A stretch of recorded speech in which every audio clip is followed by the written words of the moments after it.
Okay, listeners, one of the things that we're always flabbergasted by, floored by, is when we ask you to do something, the amount of support that rushes in to help us do it. Greg Cote has been sad today and during the break because the person who hired him at the Miami Herald has passed away suddenly, Jim Marts, a local sports writing legend. It was a surprise. He was a very healthy man, even though he was later in life. And Greg Cote insisted, fighting his bosses, fighting the man, to write a column that remembered Jim Marts, and it's got barely 1,000 views. So I need you to fix that at MiamiHerald.com. I need you to read about somebody who was meaningful to Greg Cote and support his fight to write for things that matter as AI replaces everybody and journalism dies a little bit more by the day. Help Greg Cote bring back to life something that Jim Marts cared about deeply when he hired Greg Cote at the Miami Herald. Is that sufficient, Greg? Are you feeling better about your day-to-day? You've taken a bit of a beating. You are upset at your son, at me, and everyone around the show except for Billy, who always agrees with you suspiciously. Thank you, Billy. Yep. No problem, Dad. For the record, I did not ask you to beg for clicks for my Marts column. No, you were just sad. But you started smiling as soon as he did it. Yeah, but you were sad. You are obviously sad, and this is a person who mattered to you.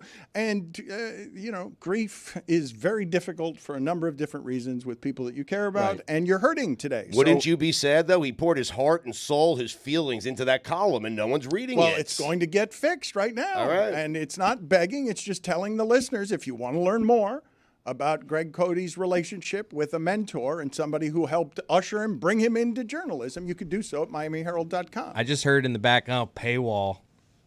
Yeah, that's part of the problem. That is part of the problem, and that's above my pay grade. I have nothing to do with that. So, Why doesn't the fans send a picture of their receipt for a subscription to the Herald to Dan, and Dan can Venmo them and pay them back for it?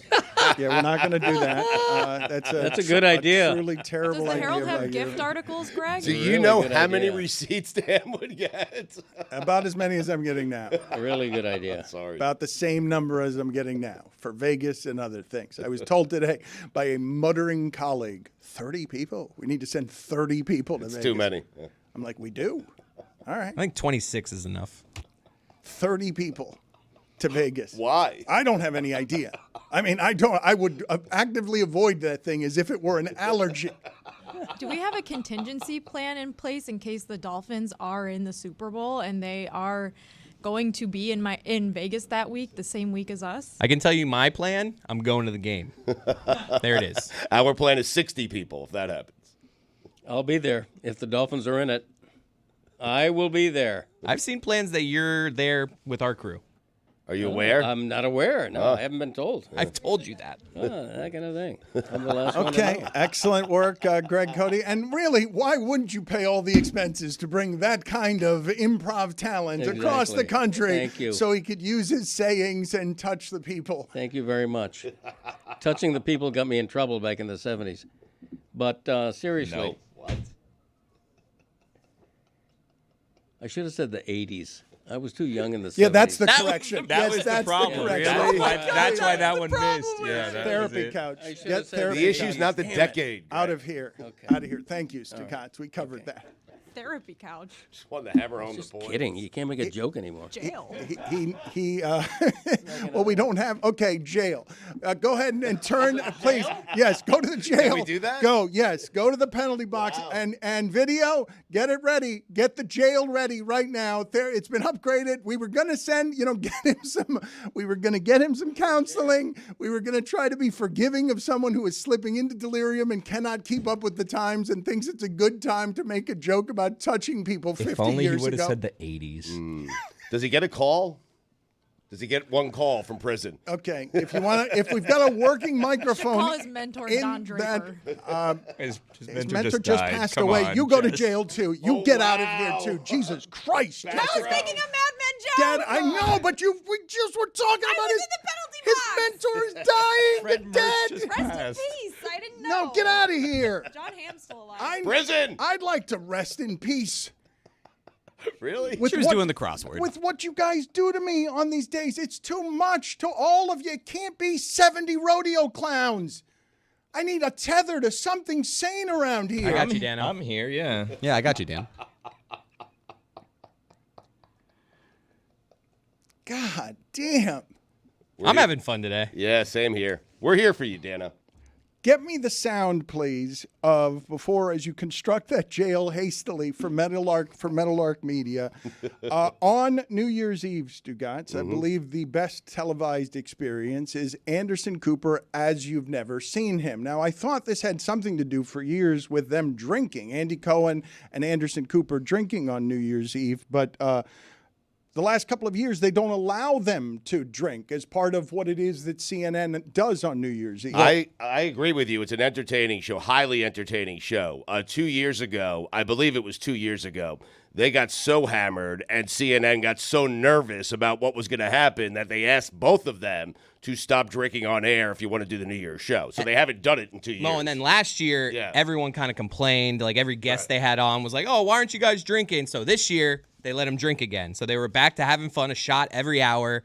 And this was at 11:15. So this is 3 shots in already for Anderson Cooper. And he, got a little giggly. Just so that people understand, they're going out to John Mayer in Japan, and he's at a cat bar. They're Because not, of course. Yes, right. For obvious reasons. He likes to make it weird. It's just it's like I'm not sure if they serve liquor over there in cat bars, so they might not be bars actually, but it's sort of a cat cafe situation. And Anderson Cooper simply cannot keep it together. And again, you don't see him in other news settings. You just don't see this side of him. We are joined by John Mayer at a cat cafe in Tokyo. John, this doesn't look sanitary, John. John. It's, you know what? I believe it passes all health codes. I think it's just fine.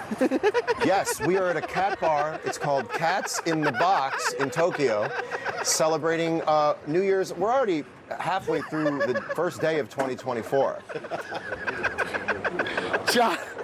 I'm here So with John, Shin and 5 other proprietors of the bar. talk to me about this bar. You're in the bar, and there are cats everywhere. They are licking each other. There are cats. Yes. Yes, this is This is a place you can come, enjoy a drink or two, and talk to cats. It's a cat bar. I mean, I don't know how much more clear I can be about the objective of this place. John, you are in Tokyo, I can't see Japan. Anderson, but I know exactly what he looks like. Yes, you I'm in do. Tokyo.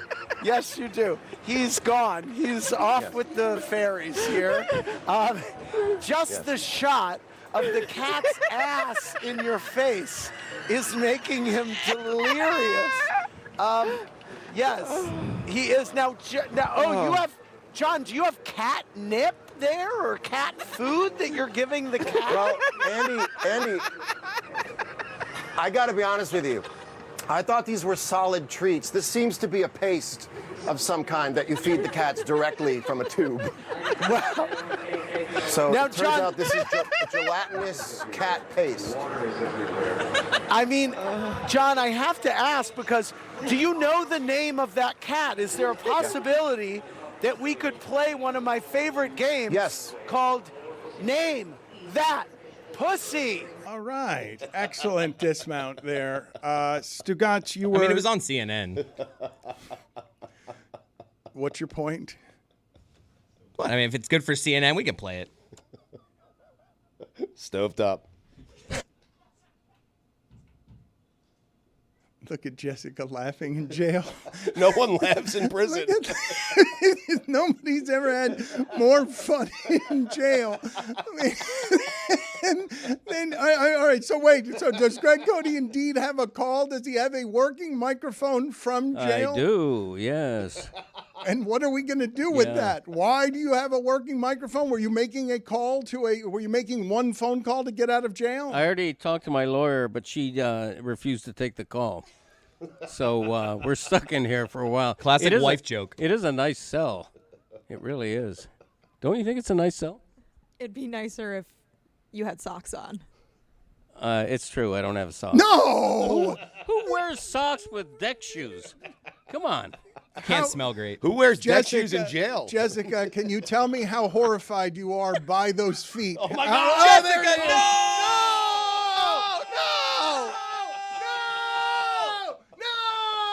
No!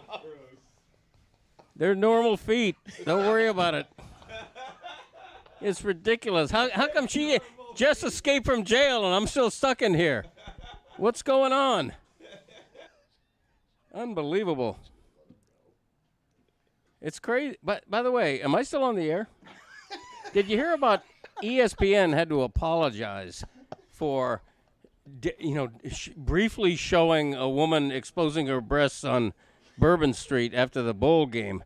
An official apology. What century is this? How much of a puritanical society are we when a network has to apologize for a little accident? What kid? Who's being harmed by this? What kids are up at that hour going, "Oh my God, my life is ruined because I've seen what I just saw"? You know what that's like? For a network having to apologize? That's like me not returning a shopping cart. I leave the shopping cart right in the parking lot next to a car, and people give me such a dirty look. It's a misdemeanor. It's less than a misdemeanor. There are so many things to worry about in the world. You're going to get on me for not returning a shopping cart? You're going to get on a network for accidentally showing a woman exposing her? I mean, come on. It's ridiculous. It's less than a misdemeanor. If you're going to be mad at me, if you're going to put me in jail, make it be for a felony, please. That kind of thing. Over and out. I'm breaking out of this jail. I swear to you. Where's the exit?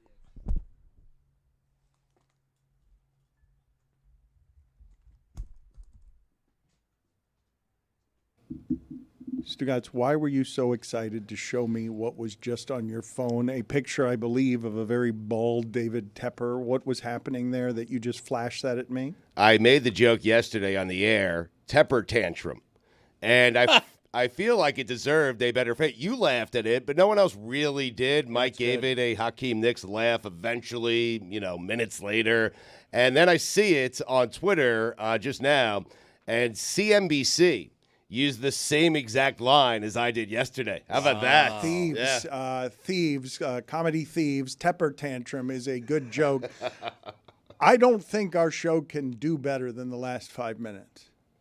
And that's not what I was expecting once Greg Cote made the awkward claim that 50 years ago he touched people inappropriately. I didn't think that we joke. could.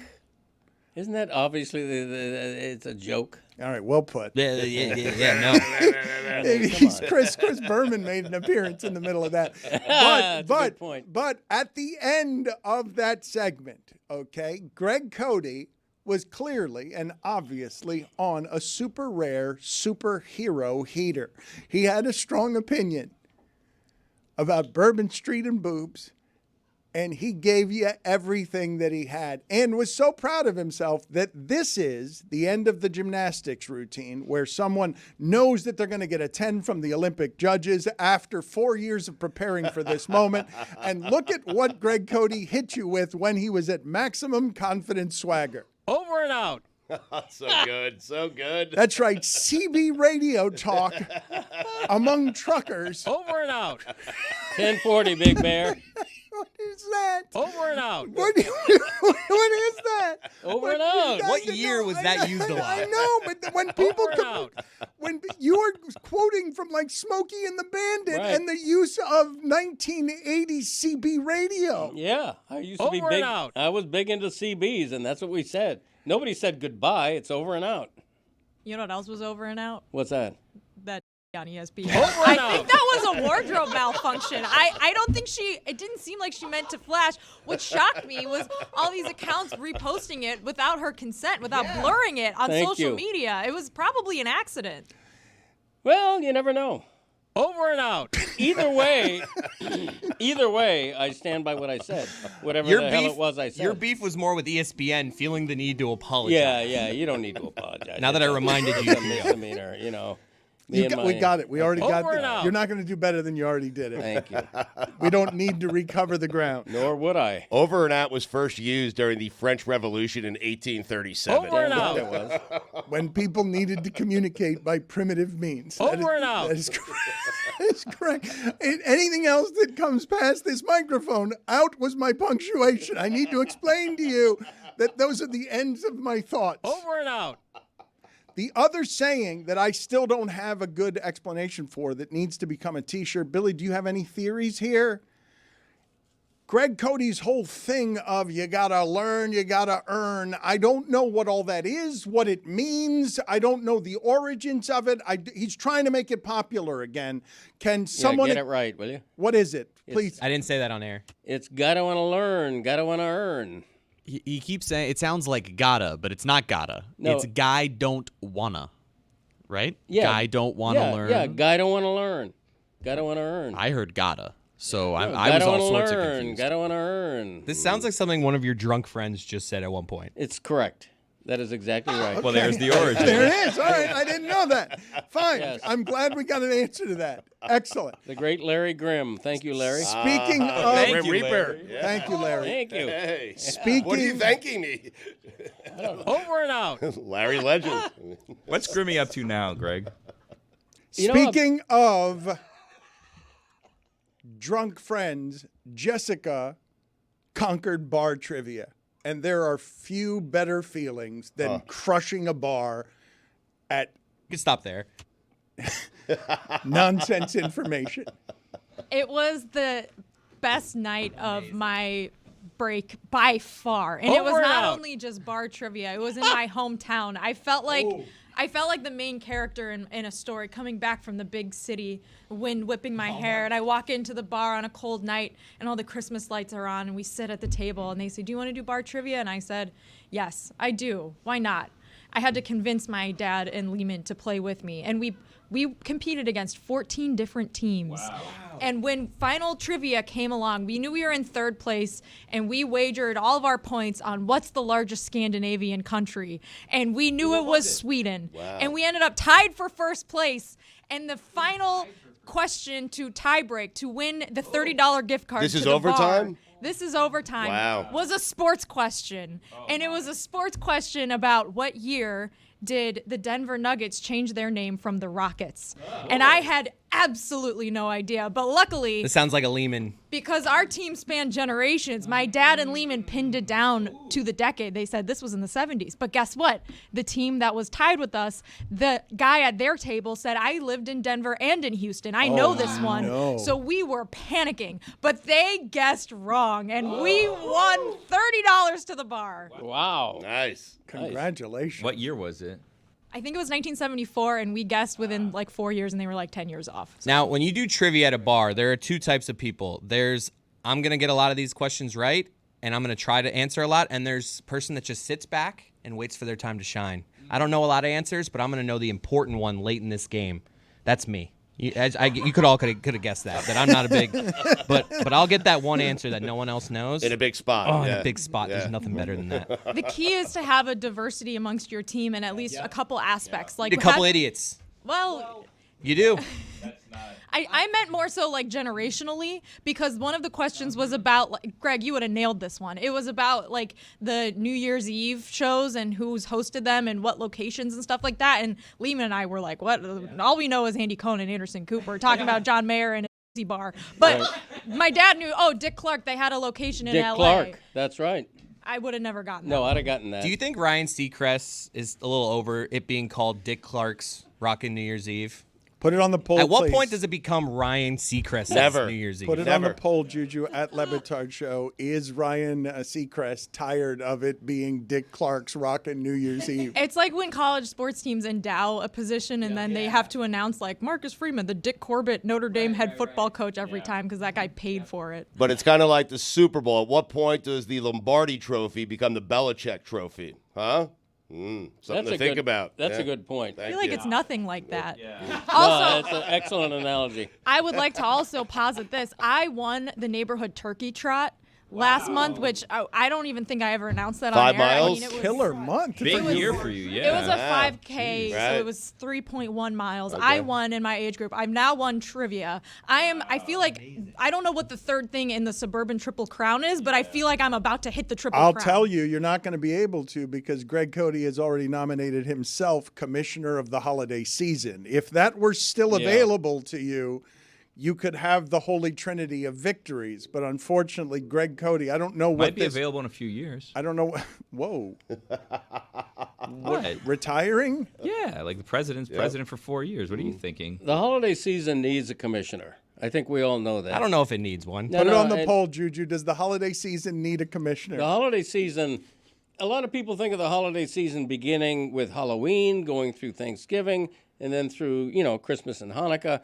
I'm going to say this. Every holiday, I'm going to make a ruling for Easter some years, for example. But the main ruling I'm going to start with is this, because it's gift-giving season, right? Abolish gift cards and gift bags. Okay? That's lazy. Work it. Put a little effort into your gift giving. Work it. Okay? I don't want a gift card. If you're giving me a gift card, you might as well just open your wallet and pull out $100 in cash and hand it to me. And I'll hand you $100 in cash in return instead of a gift card. It's pointless. It's ridiculous. And the gift bag, half of the art of gift giving, and this is one thing, perhaps the only thing, Christopher will give me credit for. I'm an expert gift wrapper. Work it. I know how to use the tape. Work it. I know how to put a fine crease on the gift wrapping. Work it.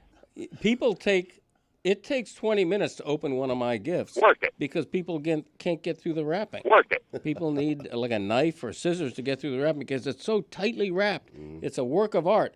No gift bags, no gift cards. The commissioner has spoken. Holiday season, over and commissioner. That's right, over and out. You said we need a commissioner. You appointed yourself? I did. Dismounted with the wrong thing. Gotta want to learn, gotta want to earn. Over and out.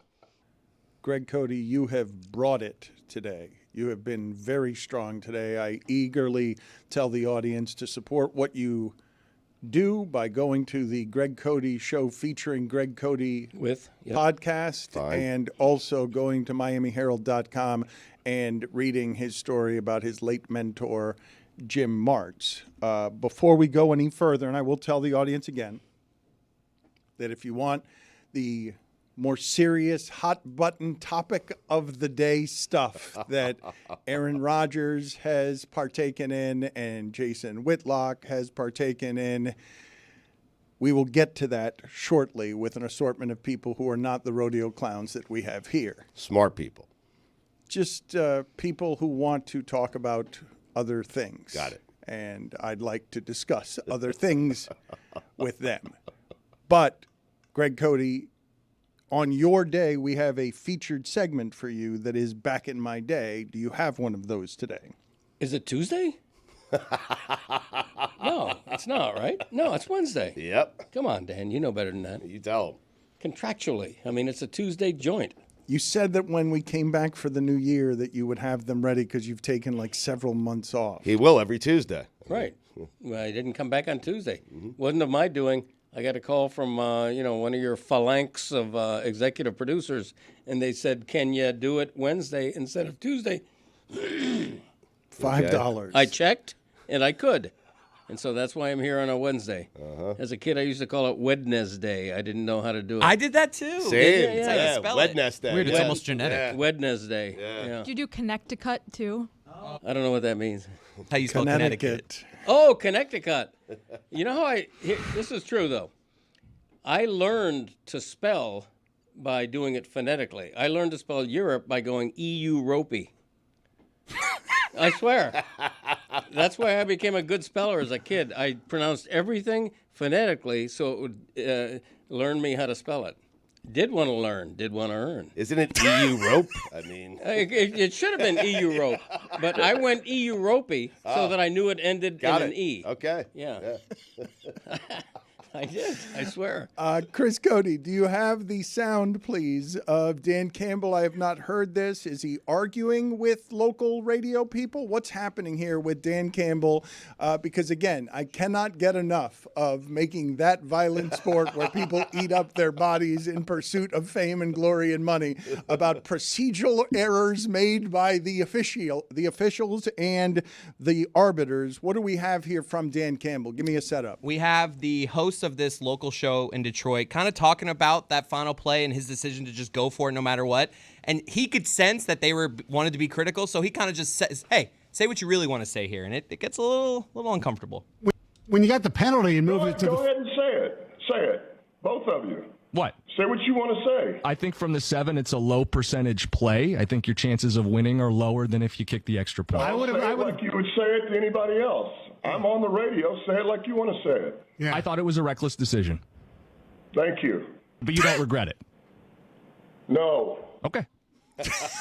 I love that guy. I'm talking about the host. Okay, I mean, excellent work by everyone else, everyone involved. I mean, I thought it was a reckless decision. Thank you. But you don't regret it? No. He should have gone no over and out. That would have been beautiful. Where was he calling from? Was Dan bathroom, Campbell it calling sounded from like. a bathroom in a submarine? Thank you.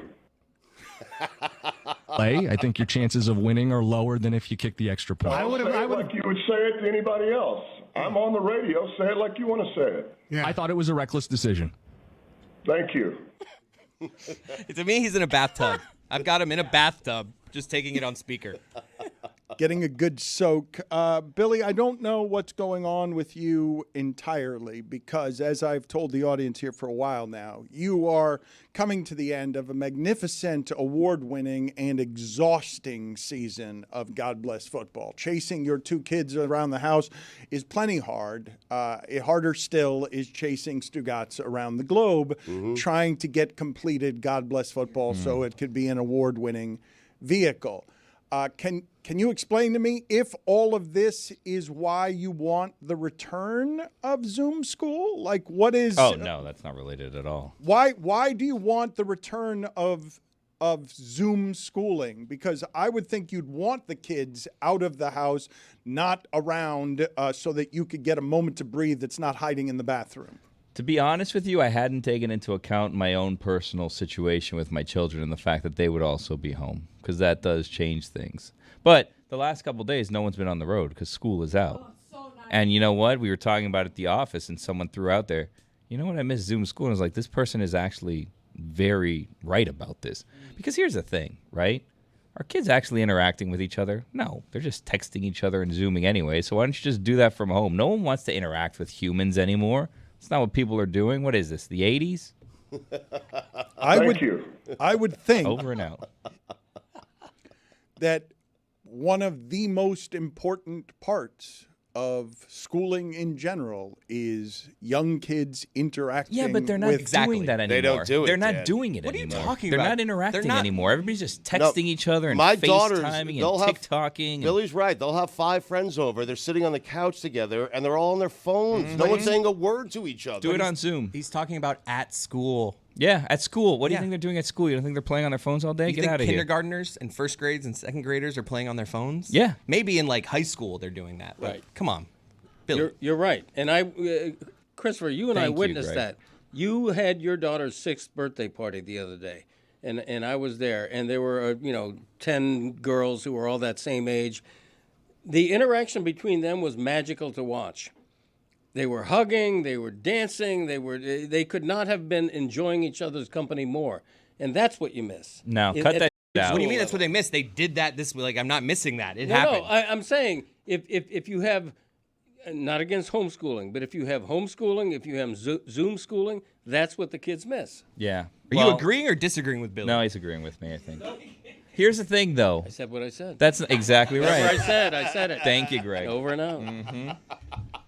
You're setting them up for a ridiculous life that's not going to be real. Guess what? In 4 years, and this is just a larger conversation that we need to have. And I'm going to tell this to kids right now, and kids, if you're listening, and parents, if you want to be responsible parents, take your kids away.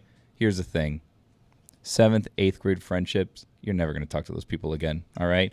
When you're writing in the yearbooks, keep in touch, we'll be friends forever. No, you won't. You're never going to see these people again. Every single person who was at my bachelor party was a friend from 7th or 8th grade. Okay, great. Well, you don't have the ability to make new friends then. Exactly right. What? You know what? I'm sending myself to the penalty box. That was mean. Why are you getting sent to the penalty box No for one remains maintaining friends with these friendships? people. For maintaining friendships. He hurt his feelings, so he's leaving. Mm-hmm. That's not Good. the way the penalty box works. That's how the therapy couch That's how works. life works. We are slowly breaking Jeremy.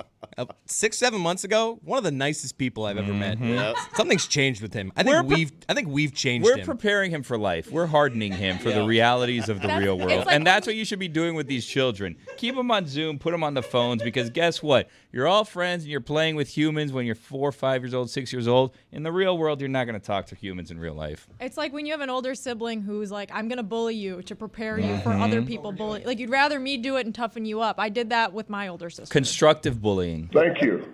Put it on the hates poll, me. please, Juju. Do you have any friends still from 7th and 8th grade? My answer to that question is no. I See? would agree with Billy. There are no friends that I still keep in contact with from 7th or 8th grade. Yeah, I don't either.